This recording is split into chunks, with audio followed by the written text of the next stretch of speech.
तुम्हाला कोणी थांबवत नाही, तुम्ही स्वतः थांबता. यश आणि अपयश यामधला फरक फक्त एका गोष्टीत असतो, तो म्हणजे थांबायचं की लढायचं.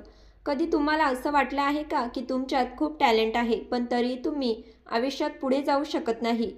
तुम्हाला वाटतं लोक लकी आहेत, त्यांना सपोर्ट आहे, त्यांच्याकडे पैसा आहे. पण खरं सांगू का, यश आणि अपयश यामधला फरक फक्त एका गोष्टीत असतो, तो म्हणजे थांबायचं की लढायचं. एका छोट्या गावात एक मुलगा होता. त्याच्याकडे पैसे नव्हते, मोठे कॉन्टॅक्ट नव्हते, कोणी गाईड करणारा नव्हता. पण त्याच्याकडे एक गोष्ट होती, मोठं स्वप्न. लोक त्याला म्हणायचे, तुझ्याकडून काही होणार नाही, तू साधाच राहशील, इतकं मोठं स्वप्न पाहू नको.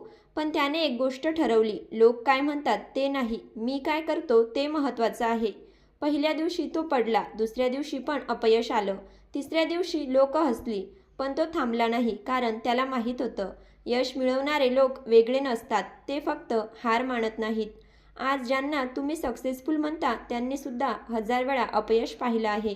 पण त्यांनी एक गोष्ट केली, ते थांबले नाहीत. लक्षात ठेवा, जर तुम्ही आज मेहनत केली नाही, तर उद्या तुम्हाला पश्चाताप करावा लागेल. जर तुम्ही आज स्वतःवर विश्वास ठेवला नाही, तर जग तुमच्यावर कधीच विश्वास ठेवणार नाही. आणि जर तुम्ही आज सुरुवात केली नाही, तर तुमचं स्वप्न फक्त स्वप्नच राहील. म्हणून आज एक निर्णय घ्या. लोक काय म्हणतात ते विसरा, भीती विसरा, अपयश विसरा. फक्त एक गोष्ट लक्षात ठेवा, तुमचं स्वप्न तुमच्या मेहनतीची वाट पाहत आहे. एक दिवस येईल, जे लोक आज तुमच्यावर हसतात, तेच लोक उद्या तुमच्या यशाची गोष्ट सांगतील. जर तुम्हाला वाटतं की तुम्ही आयुष्यात मोठं काही करू शकता, तर आजपासून थांबू नका. स्वतःवर विश्वास ठेवा, मेहनत करा आणि तुमचं स्वप्न पूर्ण करा. Thanks for watching.